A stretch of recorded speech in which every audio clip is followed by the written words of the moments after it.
Ya Allah. Terus bagaimana hubungan dengan anak saya yang sekolah di pesantren, Pak? Muhammad sallallahu alaihi wasallam. Terima kasih, Bapak. Perjalanan hidup Assalamualaikum yang warahmatullahi panjang. wabarakatuh. Bismillah, assalamualaikum warahmatullahi wabarakatuh. Alhamdulillah wassalatu wassalamu ala rasulillah wa ala alihi wa sahbihi wa man tabi'ahu bi ihsanin ila yaumiddin, amma ba'd. Para pemirsa Fatwa TV dan pendengar radio yang semoga selalu dalam rahmat, hidayah dan taufik dari Allah Subhanahu wa taala. Alhamdulillah, puji syukur atas kehadiran Allah Subhanahu wa taala pada hari ke-10 di bulan suci Ramadan ini. Kami dapat kembali menyapa para pemirsa dan pendengar radio dalam program kesayangan kita, Live Interaktif Konsultasi Islam, bersama guru kita Ustadz Dr. Musyafa Ad-Darini Hafizahullah Ta'ala. Dan semoga Allah memberkahi acara kita pada kesempatan kali ini. Kemudian salat dan salam semoga selalu tercurahkan kepada suri taulan kita, Rasul tercinta Muhammad Sallallahu Alaihi Wasallam, juga kepada keluarga beliau, para sahabat dan orang-orang yang mengikuti beliau dengan baik hingga hari kiamat. Dan pemirsa, alhamdulillah pemateri kita pada kesempatan kali ini sudah hadir bersama kita. Kita sapa beliau terlebih dahulu. Assalamualaikum Ustaz. Waalaikumsalam. Apa kabar Ustaz? Alhamdulillah khair. Jazakallah khair Ustaz sudah bisa hadir bersama kami di Fatwa TV. Jazakum khair. Tapi pemirsa, kembali kami ingatkan bahwasanya live interaktif kita pada kesempatan kali ini juga dirilai atau disiarkan oleh beberapa stasiun radio. Di antaranya ada Radio MDFM Probolinggo, Radio Binbas Yogyakarta, Radio Sahabat Tegal, Radio Hang FM Batam, Radio Amuba Pangkal Pinang, Radio Sago FM Sumatera Barat, kemudian ada Radio Gema FM Bontang, Radio Al Hikmah Banyuwangi, Radio Tuah FM Riau, dan Radio Mas FM Sragen. Kami ucapkan jazakumullahu khairan. Dan bagi para pemirsa yang ingin bertanya secara langsung pada Ustadz, Anda dapat menghubungi line interaktif kami di 033154468087. Dan pemirsa, seperti biasa sebelum kita masuk tanya jawab, kita minta kepada Ustadz untuk menyampaikan beberapa nasihat pembuka, Ustadz. Bismillahirrahmanirrahim. Alhamdulillahirabbil alamin. Wassalatu wassalamu ala asyrafil anbiya'i wa sayyidil mursalin nabiyina Muhammadin wa ala alihi wa sahbihi wa man tabi'ahum bi ihsanin ila yaumiddin. Para jemaah sekalian, khususnya para pemirsa Fatwa TV yang semoga dimuliakan dan dirahmati oleh Allah Subhanahu wa taala. Alhamdulillah, kita sudah memasuki bulan Ramadan. Bahkan kita sudah sampai di hari ke-10-nya. Tentunya kita sudah merasakan betapa nikmatnya beribadah di bulan Ramadan ini.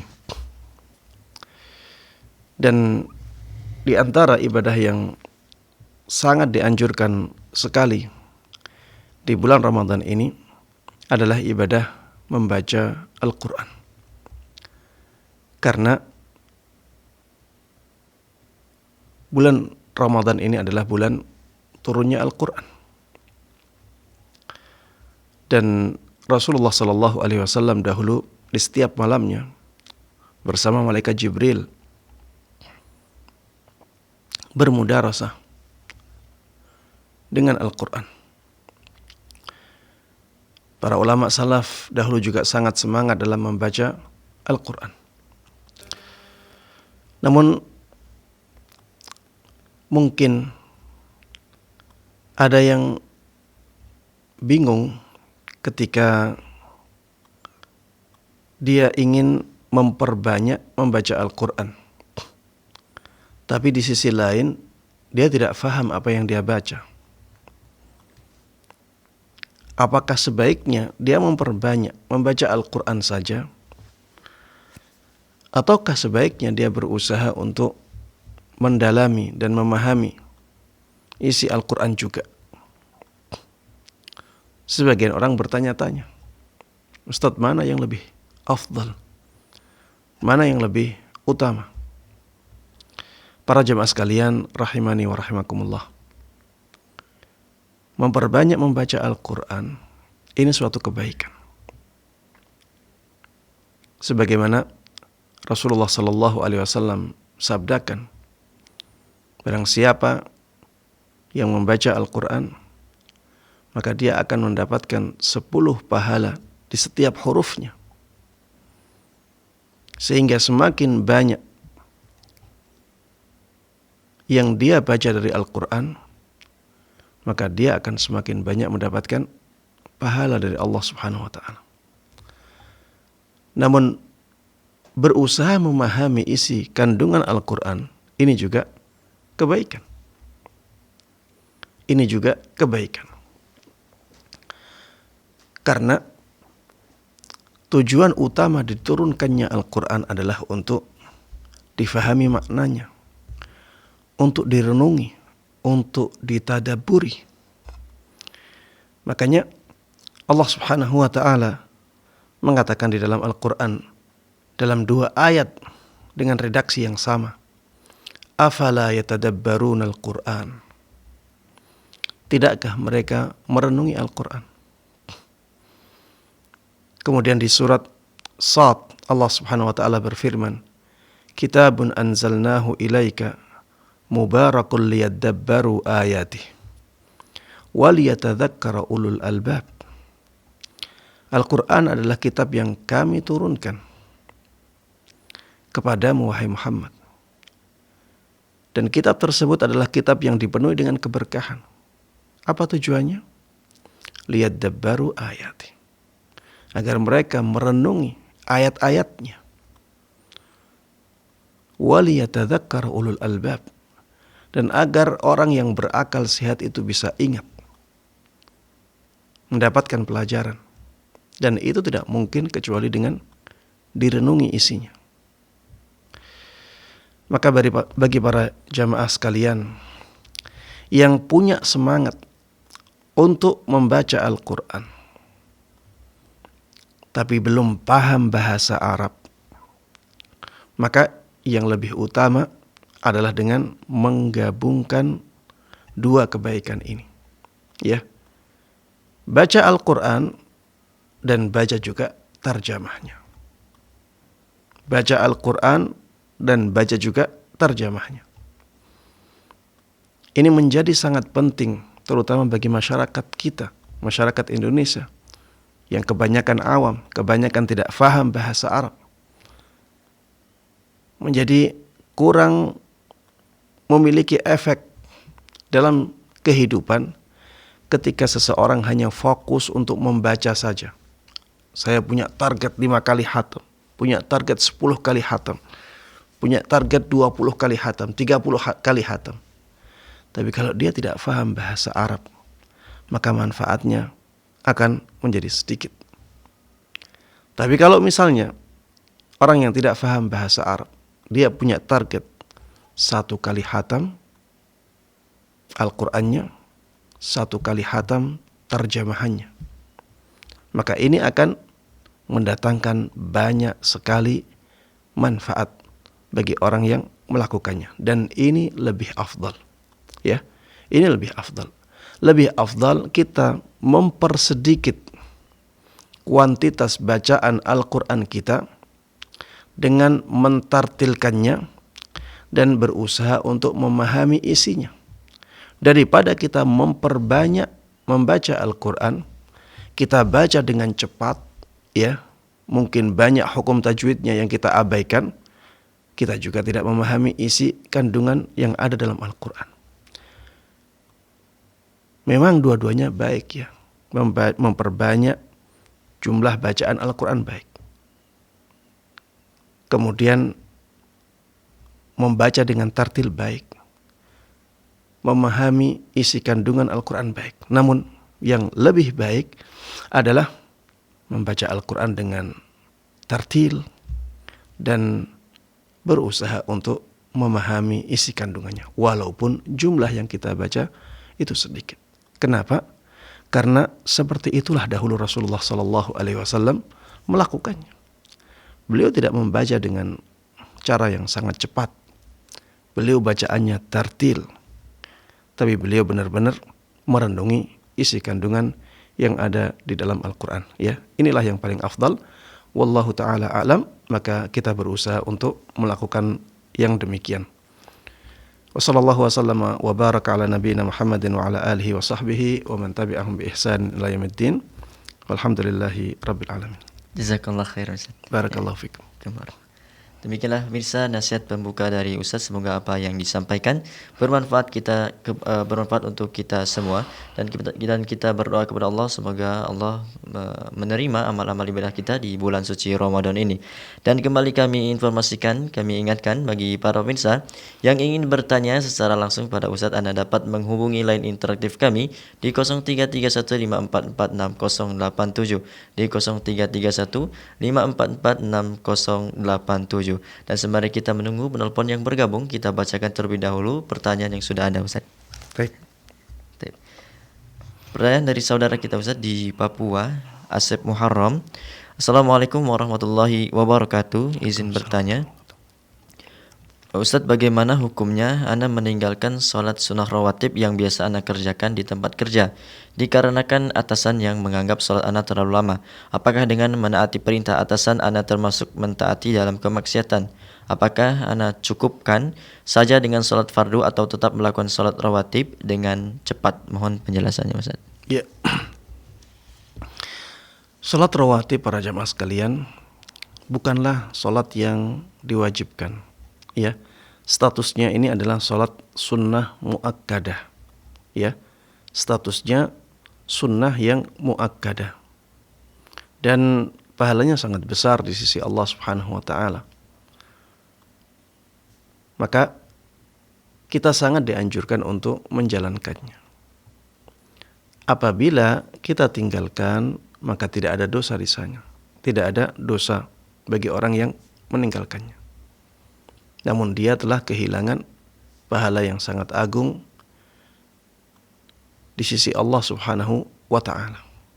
Sehingga misalnya ada atasan yang demikian, hanya mencukupkan, ya hanya ingin dari kita untuk sholat yang wajib saja, maka apabila kita mengikutinya tidak ada masalah. Tidak ada masalah, kita tidak berdosa. Dan ini bukan kemungkaran. Tapi kalau misalnya kita tetap ingin salat rawatib dengan cara yang lebih cepat, sehingga waktunya lebih pendek, tapi tetap menjaga thama'ninah, maka ini yang lebih afdal. Ya, ini yang lebih afdal. Bahkan kalau misalnya atasannya mengatakan masih terlalu lama, maka kita dibolehkan untuk memperpendek sholat wajibnya, tapi dengan catatan tadi, tetap menjaga thama'ninah. Ya, tetap menjaga thama'ninah. Kita agak percepat sholat wajibnya, kita juga percepat sholat rawatibnya, dengan catatan thama'ninahnya masih terjaga. Kalau misalnya atasannya mengharuskan sholat dalam waktu yang sangat singkat, sehingga sholat wajibnya, thama'ninahnya tidak terjaga, ketika itulah kita tidak boleh mentaatinya. Karena kalau kita mentaatinya, sholat kita tidak sah, dan itu kemaksiatan. Menjalankan sholat dengan adanya rukun yang tidak terpenuhi, sehingga sholatnya menjadi tidak sah. Ketika itulah mentaatinya menjadi kemaksiatan. Tapi kalau misalnya atasannya hanya memerintahkan sholatnya jangan lama-lama, dipersingkat saja sholatnya, tapi tetap bisa menjaga thama'ninah, maka ini bukanlah kemaksiatan. Ya, sehingga boleh bagi seseorang mentaati perintah yang demikian. Ya, namun bagi penanya, ya, saya sarankan untuk tetap menjaga sholat wajibnya dan juga menjaga sholat rawatibnya, tapi usahakan waktunya dipersingkat dengan tetap menjaga thama'ninah. Wallahu ta'ala a'lam. Untuk batas minimal thama'ninah itu seperti apa saja? Batas minimal thama'ninah adalah dengan menenangkan anggota badan ketika melakukan rukun-rukun sholat, ya, atau rukun gerakan sholat. Rukun-rukun sholat yang berupa gerakan. dengan menenangkannya. Dan bisa kita ukur dengan selesainya kita membaca bacaan yang ada di rukun tersebut. Ya, ketika kita bisa menyelesaikan bacaan yang ada di rukun gerakan itu, maka kita berarti sudah melakukan thama'ninah. Misalnya ketika ruku', kita selesai membaca subhana rabbiyal azim, subhana rabbiyal azim, subhana rabbiyal azim, maka kita berarti sudah thama'ninah. Kalau kita sujud misalnya, kita membaca subhana rabbiyal a'la, subhana rabbiyal a'la, subhana rabbiyal a'la, berarti sudah thama'ninah. Ya, thama'ninah itu artinya tenang. Ya, artinya tenang. Berarti di setiap gerakan, ya, kita berusaha untuk menjadikan anggota badan kita tenang pada gerakan itu. Ya, berhenti dengan tenang. Kemudian kita baca bacaannya. Dengan begitu kita sudah thama'ninah. Wallahu a'lam. Jazakallahu khairan Ustaz. Barakallahu fikum. Demikianlah yang bertanya, semoga Allah selalu memberikan hidayah dan taufik kepada yang bertanya, keluarga dan para pemirsa semuanya. Dan alhamdulillah sudah ada penelpon yang bergabung Ustaz. Kita sapa terlebih dahulu. Assalamualaikum Fatwa TV. Ya, waalaikumsalam. Assalamualaikum Pak Ustaz. Waalaikumsalam warahmatullahi wabarakatuh. Dengan Ibu siapa di mana? Dengan Ibu Mugi Pak di Purwokerto. Ya, silakan Ibu. Pak Ustaz, saya mu'alaf. Iya. Saya mu'alaf Pak. Alhamdulillah. Iya, saya dari keluarga non-muslim. Iya, waktu bapak saya meninggal, saya menuntun bapak saya untuk mengucapkan la ilaha illallah. Alhamdulillah bapak saya meninggal mengucapkan la ilaha illallah. Alhamdulillah. Alhamdulillah. Apa sekarang saya bisa, misalkan saya sodakoh atas nama bapak saya, Pak Ustaz. Saya kepengen sekali saya menyudakan atas nama bapak saya, Pak Ustaz. Baik. Cukup Ibu. Iya cukup Pak Ustaz. Terima kasih Pak Ustaz. Assalamualaikum. Assalamualaikum warahmatullahi wabarakatuh. Iya, Masya Allah ya. Kenikmatan yang paling besar yang Allah berikan kepada kita adalah kenikmatan hidayah Islam. Karena dengan kenikmatan itulah kita mendapatkan pahala yang paling agung dari Allah Subhanahu wa taala, yaitu bisa memasuki surganya dan bisa melihat Allah Subhanahu wa taala di dalam surga itu. Inilah kenikmatan yang paling besar yang Allah berikan kepada kita. Ketika seseorang mendapatkan hidayah Islam di dalam hidupnya, maka harusnya dia benar-benar mensyukurinya, benar-benar menjaganya, dan mengajak orang lain yang bisa dia ajak untuk memeluk hidayah Islam ini. Dan alhamdulillah, ya, si ibu ya telah mengislamkan ayahnya. Dan ini merupakan bakti yang sangat besar yang diberikan oleh si ibu kepada ayahnya. Dan itu merupakan kenikmatan yang sangat besar bagi sang ayah. Karena Rasulullah sallallahu alaihi wasallam pernah bersabda, "Man kana akhiru kalamihi la ilaha illallah, dakhalal jannah." Barang siapa yang akhir perkataannya la ilaha illallah, maka dia pasti masuk surga. Dia pasti masuk surga. Dan sebagai seorang anak, kita diwajibkan untuk berbakti kepada orang tua dengan melakukan sesuatu yang bermanfaat bagi orang tua dan membahagiakan orang tua. Baik orang tua masih hidup maupun orang tua sudah meninggal. Karena perintah untuk berbakti kepada orang tua itu tidak ada batasan waktunya. Dan kita bisa berbakti kepada orang tua baik ketika orang tua masih hidup ataupun ketika orang tua sudah meninggal. Sehingga amalan berbakti kepada kedua orang tua atau kepada orang tua itu tidak hanya sebelum orang tua meninggal, tapi setelah orang tua meninggal pun anak tetap diwajibkan untuk berbakti kepada orang tuanya. Dan di antara bentuk bakti kepada orang tua ketika sudah meninggal adalah dengan melakukan kebaikan yang bermanfaat untuk orang tua kita. Seperti misalnya yang diinginkan oleh ibu tadi, yaitu bersedekah atas nama orang tua. Bersedekah atas nama orang tua.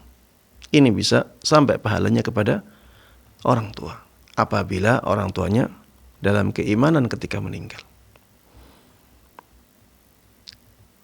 Begitu pula wakaf. Karena ada dalil yang menunjukkan masalah itu secara khusus. Dan sebagian ulama mengatakan bahwa mendoakan orang tua lebih baik daripada amalan yang lainnya. Sebagian ulama mengatakan demikian. Di antaranya Syekh Muhammad Ibn Saleh Al-Utsaimin. Dia mengatakan mendoakan kebaikan untuk orang tua yang meninggal itu lebih baik daripada bersedekah. Namun dua-duanya kebaikan. Ya, dua-duanya kebaikan. Maka para jemaah sekalian, apabila ada yang ingin berbuat baik untuk orang tuanya yang sudah meninggal, perbanyak doa untuk orang tua tersebut. Misalnya, ya, mendoakan agar dosa-dosanya diampuni oleh Allah Subhanahu wa ta'ala.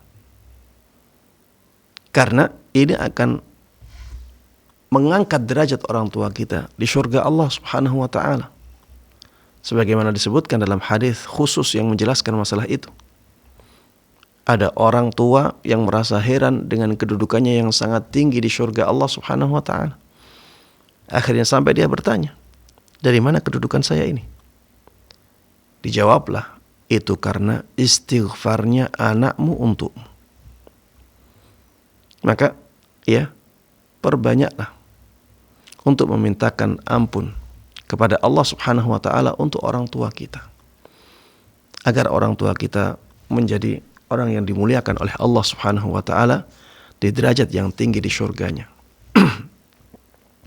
Kemudian doakan agar Allah Subhanahu wa ta'ala memberikan rahmat kepada orang tua. Doakan agar Allah Subhanahu wa ta'ala menerima amal-amal kebaikan orang tua.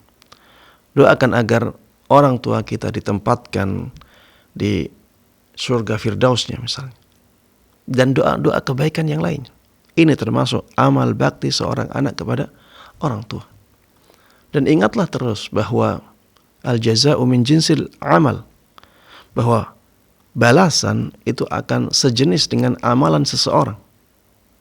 Balasan amalan seseorang itu akan sejenis dengan amalan dia. Ketika kita berbakti kepada orang tua, maka Allah akan membalasnya dengan bakti anak kita kepada kita. Ya. Wallahu ta'ala a'lam. Jazakallah khair Ustaz. Barakallahu fikum. Demikianlah, semoga Allah selalu memberikan hidayah dan taufik dan mengistiqomahkan ibu yang bertanya dalam agama Islam. Dan kembali kita sapa penelpon yang bergabung Ustaz. Ya. Assalamualaikum Fatwa TV. Waalaikumsalam warahmatullahi wabarakatuh. Dengan ibu siapa, di mana? Rusmini dari Pacitan. Silakan ibu. Ya. Assalamualaikum warahmatullahi wabarakatuh, Ustaz. Waalaikumsalam warahmatullahi wabarakatuh. Alhamdulillahirrabbilalamin. Alhamdulillah. Perasaan saya sudah berbeda ketika pada waktu sakit, Ustaz. Doakan umur saya sisanya ini sisa umur yang berbarokah. Amin, amin. Begini, Ustaz. Saya ingin tahu ayat-ayat Al-Quran itu katanya bisa untuk untuk meruqyah diri sendiri. Itu saya kurang tahu ayat-ayat yang mana. Terus kalau meruqyah diri sendiri itu waktu-waktunya seperti waktu yang mana dan bisa berapa kali sehari semalam itu. Katanya daripada minta diruqyah, lebih baik kita meruqyah diri sendiri dengan ayat-ayat Al-Quran, itu katanya juga syifa. Demikian penjelasannya. Terima kasih. Jazakumullah khairan. Assalamualaikum warahmatullahi wabarakatuh. Waalaikumsalam warahmatullahi wabarakatuh. Iya. Memang ya, meruqyah diri sendiri itu lebih afdal daripada meminta diruqyah orang lain. Ya. Bahkan meminta diruqyah orang lain ini berpotensi menghilangkan kesempatan seseorang untuk bisa masuk surga tanpa hisab, tanpa azab. Walaupun meminta diruqyah orang lain bukan perbuatan dosa, tapi bisa berpotensi menghilangkan kesempatan seseorang untuk bisa masuk surga tanpa hisab, tanpa azab, sebagaimana disebutkan dalam hadis yang sahih dari Nabi kita Muhammad sallallahu alaihi wasallam. Yang menjadi pertanyaan yang berikutnya adalah bagaimana kita meruqyah diri kita sendiri. Ya, tentunya yang pertama yang kita lakukan adalah kita berniat untuk meruqyah diri kita sendiri sebelum kita membaca bacaan-bacaan ruqyah. Ada kesadaran dalam diri kita, ada kehendak, ada keinginan dalam hati kita bahwa kita ingin meruqyah diri kita sendiri. Kemudian setelah itu kita membaca bacaan-bacaan yang bisa dijadikan sebagai ruqyah. Di antara bacaan-bacaan yang bisa dijadikan sebagai ruqyah adalah semua ayat-ayat yang ada di dalam Al-Quran. Ya, semua ayat-ayat yang ada di dalam Al-Quran ini bisa dijadikan sebagai sarana untuk meruqyah diri kita. Namun demikian, ada beberapa ayat atau surat yang lebih afdal untuk dijadikan sebagai ruqyah daripada yang lain. Seperti misalnya surat Al-Baqarah. Ya, surat Al-Baqarah ini surat yang sangat pas untuk dijadikan sebagai bacaan ruqyah. Surat Al-Baqarah ini sangat besar pengaruhnya terhadap orang yang membutuhkan ruqyah. Dan sangat besar efeknya terhadap larinya jin dan hilangnya gangguannya. Bayangkan Rasulullah sallallahu alaihi wasallam pernah mengatakan tentang surat Al-Baqarah ini, "La taj'alu buyutakum maqabir, fa inna asyaitana yanfiru minal baitil ladzi tuqra'u fihi suratul Baqarah." Hadits sahih Muslim. Jangan jadikan rumah kalian sebagai kuburan, karena syaitan akan lari dari rumah yang dibacakan surat Al-Baqarah di dalamnya. Syaitan saja lari, dan larinya dari rumah, bukan dari orangnya. Ini menunjukkan betapa besarnya pengaruh surat Al-Baqarah terhadap jin dan syaitan. Jadi rumah yang dibacakan surat Al-Baqarah, syaitan akan lari dari rumah itu. Bayangkan surat Al-Baqarah berpengaruh terhadap rumahnya, bagaimana terhadap orangnya? Tentunya pengaruhnya lebih besar. Kemudian Rasulullah sallallahu alaihi wasallam pernah bersabda, "Iqra'u surat Al-Baqarah, fa inna akhdaha barakah, wa tarkaha hasrah, wa la tastati'uha al-batalah." Kata Rasulullah sallallahu alaihi wasallam, bacalah surat Al-Baqarah. Karena ketika engkau membacanya, maka engkau akan mendapatkan keberkahan. Ketika engkau meninggalkannya, maka engkau akan mendapatkan kerugian. Dan al-batalah, ya, sihir-sihir tidak mampu menembus orang yang membaca surat Al-Baqarah. Ini menunjukkan ada pengaruh yang sangat besar dari surat Al-Baqarah terhadap gangguan-gangguan jin yang dikirim oleh tukang-tukang sihir. Maka para jemaah sekalian yang semoga dimuliakan dan dirahmati oleh Allah Subhanahu wa taala, perbanyak membaca surat Al-Baqarah, terutama bagi mereka yang merasa ada yang mengganggunya atau diganggu oleh seseorang dengan sihir-sihir. Perbanyak membaca surat Al-Baqarah. Bisa setiap hari membaca surat Al-Baqarah. Dan niatkan ya untuk meruqyah diri sendiri. Dan rasakan keberkahannya. Rasakan manfaat yang sangat besar terhadap diri kita dan terhadap kehidupan kita. Rasulullah katakan fa inna akhdaha barakah. Membaca surat Al-Baqarah itu bisa mendatangkan keberkahan dalam kehidupan.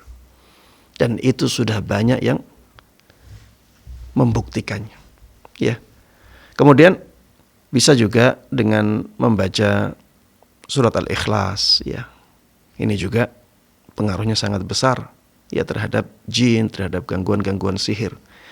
Baca Al-Mu'awwidhatain, ya, surat Al-Falaq, surat An-Nas, ya. Baca surat Al-Kafirun, ya.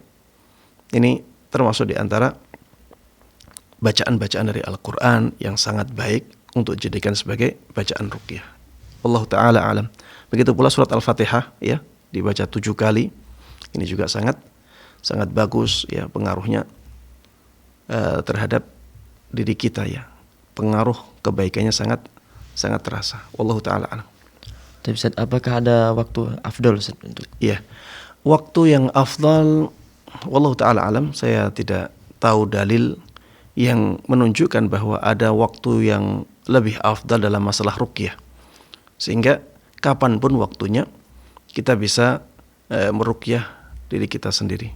Wallahu taala. Barakallahu fiik Ustaz. Fikum barakallahu. Kembali kita sapa penelpon yang bergabung Ustaz ya. Baik.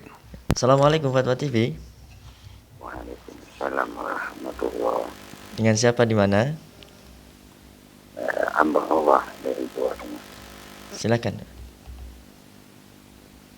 Katanya ini mau bertanya Pak Ustaz. Katanya Ustaz barusan cara berbakti kepada kedua orang tua yang sudah meninggal itu bertanya minta ampunan orang tua kepada Allah yang sudah meninggal, terus minta umpama bisa diselamatkan dari kubur, minta kubur, dimintakan apa namanya itu dosa-dosanya itu dihabiskan, terus pahalanya mudah-mudahan diterima. Ya, terus kalau minta ampunan seorang istri, terus atau dari istri kepada seorang suami yang sudah meninggal, biasanya kalau orang minta sama Allah itu biasanya mudah-mudahan dimudahkan, mudah-mudahan dosa-dosanya begini, tidak selamat dari siksa kubur. Katanya Fatihah tidak masuk, tidak nyampe. Terus biasanya itu kalau saya mendengar dari kiai-kiai, ulama-ulama, itu biasanya mudah-mudahan begini Al-Fatihah. Katanya Fatihah tidak nyampe. Lalu ini bagaimana Ustaz? Tolong minta penjelasan. Assalamualaikum warahmatullahi wabarakatuh. Assalamualaikum warahmatullahi wabarakatuh. Iya. Bapak bertanya tentang apa bedanya mengirimkan pahala bacaan Al-Fatihah atau ayat-ayat Al-Quran yang lainnya dengan doa. Kalau doa dikatakan bermanfaat bagi mayit. Kenapa bacaan Al-Fatihah dikatakan tidak bermanfaat bagi mayit? Ya, mungkin maksud dari pertanyaannya seperti itu. Maka jawabannya yang membedakan keduanya adalah dalil. Ya. Yang membedakan keduanya adalah dalil. Apa yang dimaksud dengan dalil di sini? Bahwa Rasulullah sallallahu alaihi wasallam dalam kehidupannya membedakan keduanya. Dan termasuk di antara dalil adalah praktek yang dilakukan oleh Rasulullah sallallahu alaihi wasallam. Inilah sunnah fi'liyah. Ya. Inilah sunnah fi'liyah. Dan dalam definisi hadis ya atau definisi sunnah itu mencakup perkataan Rasulullah sallallahu alaihi wasallam, mencakup perbuatan Rasulullah sallallahu alaihi wasallam, dan mencakup persetujuan Rasulullah sallallahu alaihi wasallam. Dan dalam prakteknya Rasulullah sallallahu alaihi wasallam membedakan antara doa dan bacaan Al-Qur'an, baik Al-Fatihah ataupun yang lainnya. Tidak sekalipun Rasulullah sallallahu alaihi wasallam membaca Al-Fatihah untuk mayit. Tidak sekalipun Rasulullah sallallahu alaihi wasallam membaca surat-surat yang lainnya untuk mayit. Tapi Rasulullah sallallahu alaihi wasallam seringkali mendoakan mayit. Saya katakan seringkali mendoakan mayit. Karena Rasulullah sallallahu alaihi wasallam sering berziarah. Dan dalam ziarahnya Rasulullah sallallahu alaihi wasallam yang beliau baca adalah doa, bukan bacaan Al-Qur'an. Makanya karena Rasulullah sallallahu alaihi wasallam membedakan antara kedua hal ini, kita juga harus membedakannya. Memang secara logika bisa jadi berbeda, bisa jadi hampir sama ya secara logika. Apa bedanya, Ustaz? Dan subhanallah, secara logika pun kita bisa membedakan tanpa dalil. Bisa membedakan. Kenapa? Karena memang ada perbedaan yang mencolok antara mendoakan mayit dengan mengirimkan pahala bacaan Al-Quran kepada mayit. Ini dua hal yang berbeda. Berbeda sekali. Kalau mendoakan mayit, kita meminta kepada Allah agar Allah memberikan kebaikan kepada mayit, menghindarkan mayit dari bahaya. Ini berdoa. Kita meminta kepada Allah. Kemudian Allah bisa menerima doa kita atau Allah bisa memperkenankan, mengabulkan doa kita. Bisa juga Allah subhanahu wa ta'ala tidak mengabulkan doa kita. Ketika Allah subhanahu wa ta'ala mengabulkan doa kita, Allah akan berikan kepada mayit kebaikan yang kita inginkan.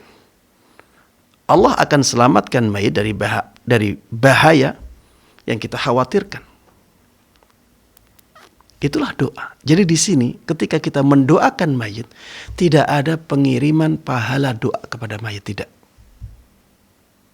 Tapi kita meminta kepada Allah subhanahu wa ta'ala agar Allah memberikan kebaikan kepada mayit atau menghindarkan keburukan dari mayit. Beda dengan mengirimkan pahala bacaan kepada mayit. Kita ingin agar apa yang kita dapatkan dari pahala Allah kirimkan kepada mayit. Ini dua hal yang sangat berbeda. Dan kita tidak tahu apakah amalan kita benar-benar diterima oleh Allah ataukah tidak. Ya. Bisa jadi Allah subhanahu wa ta'ala tidak menerima amalan kita. Bagaimana dengan pedenya kita minta pahala kita ini dikirimkan kepada mayit? Dari mana kita tahu bahwa amalan kita ini benar-benar diterima oleh Allah subhanahu wa ta'ala?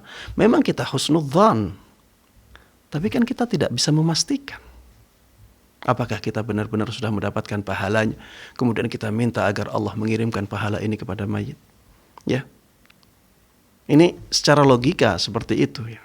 Secara logika seperti itu. Kemudian ya, masalah-masalah yang gaib itu tidak bisa kita kiaskan. Tidak bisa kita analogikan, tidak bisa kita samakan dengan kehidupan dunia ini.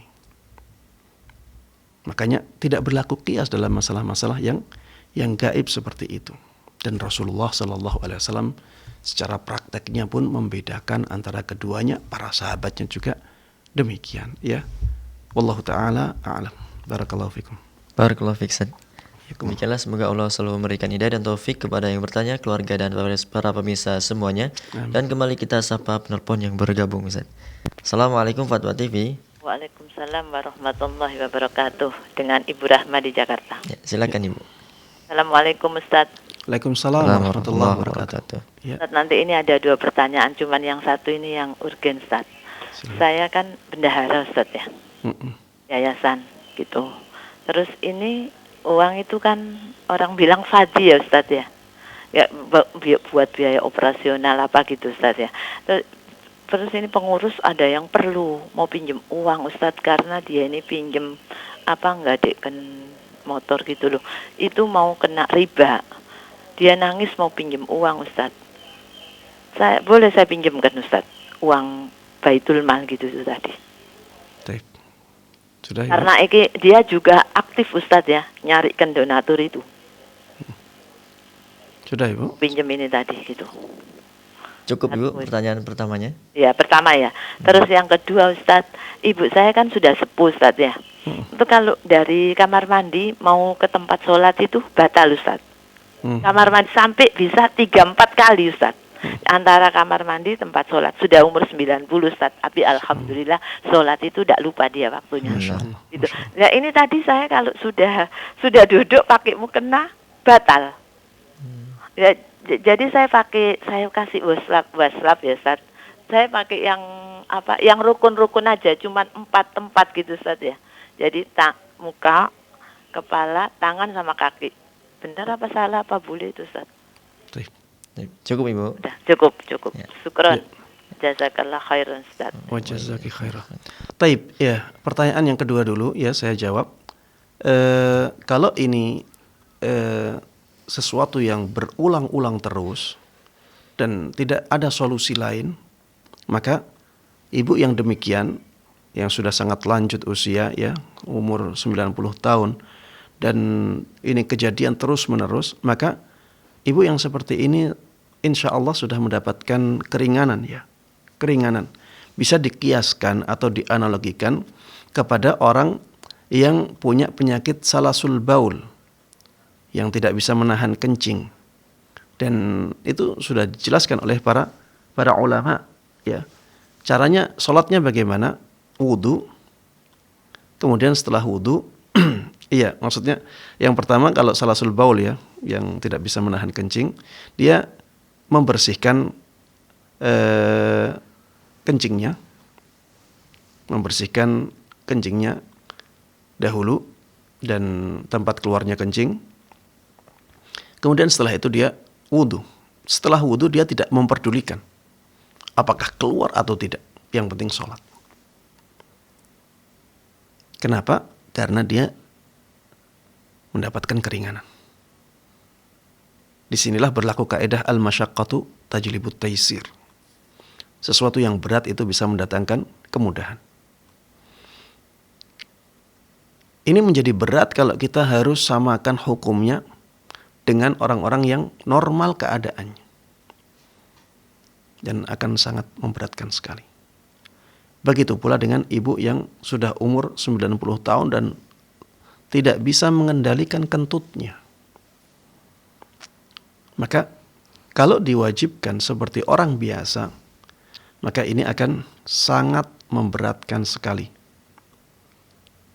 Makanya yang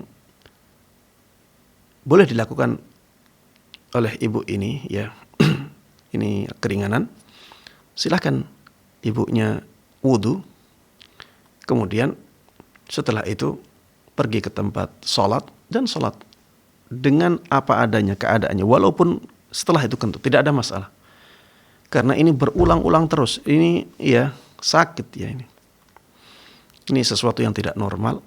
Dan kalau dikiaskan, disamakan dengan keadaan orang normal, ini akan sangat memberatkan. Padahal ada kaidah yang disepakati oleh para ulama, al-masyaqqatu tajlibut taisir. Sesuatu yang memberatkan itu bisa mendatangkan kemudahan. Namun kalau misalnya ada solusi, misalnya dengan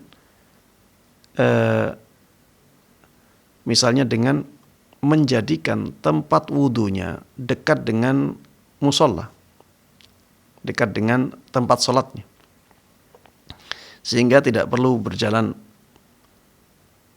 panjang dari toilet sampai ke tempat sholat, sehingga kemungkinan kentutnya menjadi semakin kecil atau bisa ditiadakan, maka solusi itu bisa diambil. Tapi kalau ini juga memberatkan, misalnya tidak punya biaya, maka sudah ya ambil solusi yang tadi, ambil keringanan. Ambil keringanan, bahwa ibu yang demikian insya Allah mendapatkan keringanan untuk sholat sesuai dengan keadaan beliau, ya. Walaupun sudah kentut, tetap dibolehkan untuk sholat. Karena kalau dia wudhu lagi akan terjadi hal yang sama. Dia wudhu lagi akan terjadi hal yang sama lagi. Dan ini akan sangat memberatkan apabila disamakan hukumnya dengan orang biasa. Taib. Ini pertanyaan yang kedua. Pertanyaan yang pertama tentang penggunaan uang kas yang dimiliki oleh yayasan yang sebenarnya untuk kepentingan umum, kemudian digunakan untuk kepentingan pribadi orang yang berkecimpung di yayasan itu. Seperti yang ditanyakan tadi, ya, orangnya akan terjerat riba. Apakah dibolehkan ataukah tidak? Ini dikembalikan kepada aturan di yayasan itu. Apakah aturan di yayasan itu membolehkan untuk menggunakan dana yang ada di yayasan tersebut untuk memberikan piutang kepada masyarakat, ataukah tidak? Kalau misalnya ada aturan, ya, yang membolehkan memberikan pinjaman kepada masyarakat, kemudian nanti yang meminjam mengembalikan ke kas yayasan, maka orang ini juga berhak mendapatkan layanan itu. Tapi kalau misalnya tidak ada aturan sama sekali yang menjelaskan masalah itu, atau ada penjelasan bahwa yang seperti itu tidak boleh, maka yang jelas seperti ini tidak boleh. Karena pada asalnya dana yayasan itu untuk kepentingan umat secara umum, bukan untuk kepentingan pribadi. Adapun keadaan orang tersebut sangat berjasa kepada yayasan, maka ini tidak membolehkan seseorang untuk mengkhianati amanah yang diamanahkan kepada yayasan. Ya, keadaan seseorang sangat besar perannya, jasanya kepada yayasan, tetap saja tidak membolehkan yayasan, ya, atau orang-orang yang berada di dalamnya mengkhianati amanah yang dititipkan oleh umat kepada yayasan. Kalau pintu ini dibuka, nanti ada anggota yayasan yang ingin meminjam. Nanti ada yang lain yang juga ingin keinginan yang sama, itu dikasih pinjaman, masa saya enggak? Nanti ketua yayasannya minjam, ngambil semua orang katanya dengan alasan meminjam. Apalagi pembina yayasannya. Kalau ketua yayasannya tidak mau memberikan piutang, saya pecat. Ini akan menjadikan uang yayasan tidak terjaga dengan baik. Bukan berarti kita tidak percaya dengan orang yang mau meminjam itu. Tapi ini uang umat, bukan uang yayasan. Yayasan hanya sebagai wakil dari umat. Ini hanya titipan. Maka jangan dikira bahwa uang yang ada di situ itu karena orang tadi. Ada orang tadi atau tidak ada orang tadi, uang yayasan kalau ditakdirkan Allah segitu ya segitu. Kalau ada orang tadi mungkin lewatnya dari orang tadi. Kalau tidak ada orang tadi, Allah Subhanahu wa taala akan mengirimkan orang lain untuk menyampaikan uang itu ke kas yayasan. Ya. Dan jasa yang diberikan oleh orang tersebut sudah diberikan pahalanya oleh Allah Subhanahu wa taala. Ya, bukan dengan memberikan uang dari kas walaupun berupa piutang kalau ini menjadi tindakan yang mengkhianati amanah yang dititipkan kepada yayasan. Wallahu taala a'lam. Jazakallah khair Ustaz. Jazakumullah khairan. Kembali kita sapa penelpon yang bergabung Ustaz ya. Barakallahu fikum. Assalamualaikum Fatwa TV. Assalamualaikum. Waalaikumsalam warahmatullahi wabarakatuh. Dengan Ibu siapa di mana? Nama Ibu Ida dari Palembang. Silakan Ibu. Ya, Assalamualaikum Pak Ustaz. Waalaikumsalam warahmatullahi wabarakatuh. Nah, ya begini pertanyaan saya Pak Ustaz. Saya ini di bulan Ramadan ini Pak Ustaz. Nah, kemarin itu saya itu berpuasa cuma berapa hari Pak Ustaz. Nah, langsung saya itu kan masih bulanan Pak Ustaz. Nah, jadi saya itu cuma minta solusinya itu bagaimana ya Pak Ustaz. Apa saya itu kalau kita bulanan itu kan tidak boleh berpuasa lagi ya Pak Ustaz. Iya. Nah, kita itu katanya itu kalau kita bangun waktu sahur, kita bangun kan anak-anak ya apa katanya itu ada pahalanya kita itu membangunkan sahur Pak Ustadz, apalagi kita itu mengikut makan sahur Pak Ustadz. Nah, bagaimana ya itu Pak Ustadz? Baik. Ya, cuma itu pertanyaan saya Pak Ustadz. Assalamualaikum Pak Ustadz. Iya. Assalamualaikum warahmatullahi wabarakatuh. Iya, membangunkan sahur. Apakah ada pahalanya? Jawabannya iya, dan pahalanya sangat besar. Karena orang yang membangunkan sahur itu sama dengan orang yang mengajak mereka untuk sahur. Dan kata Rasulullah sallallahu alaihi wasallam, ad-dallu 'alal khairi kafa'ilih. Orang yang menunjukkan orang lain kepada kebaikan itu seperti pelakunya. Orang yang mengajak orang lain, menunjukkan orang lain kepada kebaikan itu seperti pelaku kebaikan itu.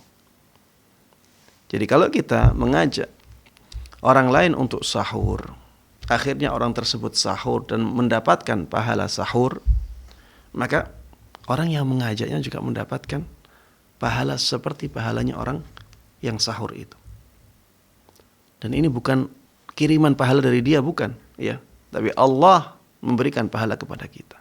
Bukan pahalanya dia dikirim ke kita, tidak. Tapi Allah Subhanahu wa taala memberikan pahala kepada kita seperti pahala yang diberikan oleh Allah kepada orang tersebut. Kalau yang dibangunkan banyak, maka tinggal dikali lipatkan. Dan Allah Subhanahu wa taala Maha luas karunia-Nya. Ya. Dan ibadah sahur ini pahalanya sangat besar. Kata Rasulullah sallallahu alaihi wasallam, "Innallaha wa malaikatahu yusalluna 'alal mutasahhirin."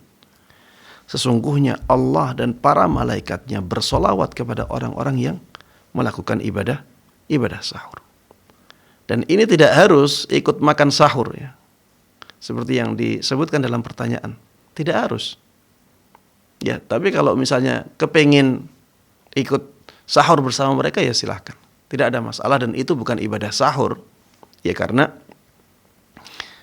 sahur itu untuk puasa.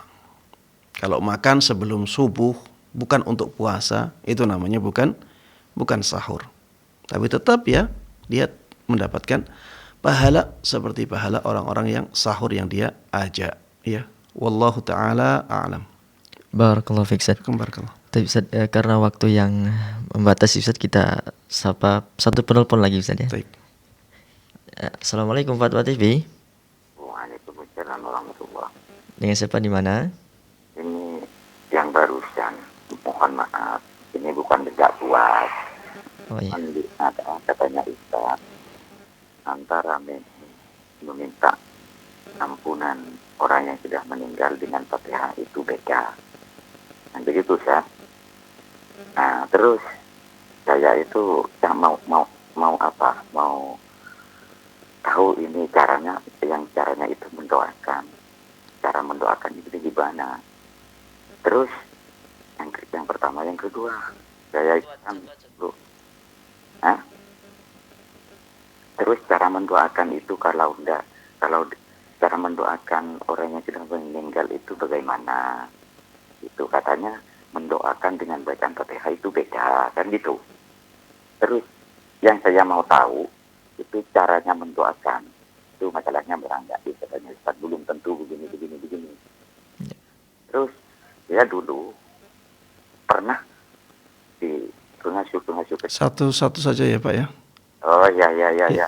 Cara mendoakan mayit kita aja ya. Ya. Baik. Iya. Cara mendoakan mayit ya seperti kita berdoa untuk yang lainnya. Bagaimana kita meminta hajat kepada Allah Subhanahu wa taala? Seperti itulah cara kita mendoakan mayit. Kalau misalnya kita ingin agar Allah Subhanahu wa taala memudahkan urusan-urusan kita, kita misalnya mengatakan Rabbi syrah li sadri wa yassir li amri. Ya, wahai Rabbku, lapangkanlah dadaku dan permudahlah urusanku. Apakah harus membaca Al-Fatihah setelah itu? Jawabannya tidak. Bahkan tidak boleh. Karena Rasulullah Sallallahu Alaihi Wasallam dahulu tidak demikian. Nabi-nabi yang lain juga tidak demikian. Ya, kita berdoa, kita lakukan adab-adab berdoa. Seperti misalnya membukanya dengan pujian-pujian kepada Allah Subhanahu wa taala. Membukanya dengan salawat untuk Rasulullah sallallahu alaihi wasallam. Mengawali doa dengan menyebutkan nama-nama dan sifat-sifat Allah Subhanahu wa taala. Kemudian setelah itu kita meminta hajat kita. Hajat kita banyak. Ada hajat dunia, ada hajat akhirat, ada hajat mendoakan mayit. Ya, sama. Kemudian kita akhiri dengan membaca sholawat untuk Rasulullah Sallallahu Alaihi Wasallam. Kemudian setelah itu kita akhiri lagi, setelah itu membaca hamdalah, pujian kepada Allah Subhanahu Wa Taala. Selesai. Dan ini bisa kita lakukan di dalam sholat, di luar sholat. Kapanpun waktunya bisa kita lakukan itu. Ya, seperti berdoa meminta hajat yang lain. Wallahu ta'ala a'lam. Baik Ustaz, jazakallah khair atas waktu dan ilmunya Ustaz ya. Demikianlah para pemirsa Fatwa TV dan pendengar radio pertemuan kita pada kesempatan kali ini. Dan bagi Anda yang ingin mengetahui informasi seputar Fatwa TV dan Dewan Fatwa Paripurna Al-Irsyad, Anda dapat menghubungi atau mengunjungi website kami di www.dewanfatwa.com. Dan semoga apa yang Ustaz sampaikan pada kesempatan kali ini bermanfaat untuk kita semua. Dan juga kami informasikan bahwasanya live interaktif ini dapat Anda saksikan pada setiap hari Senin hingga Jumat. Kita akhiri perjumpaan kita pada kesempatan kali ini dengan doa kafaratul majlis. Subhanakallahumma bihamdika asyhadu an la ilaha illa anta astaghfiruka wa atubu ilaik. Wassalamualaikum warahmatullahi wabarakatuh. Terus bagaimana hubungan dengan anak saya yang sekolah di pesantren? Assalamualaikum warahmatullahi wabarakatuh.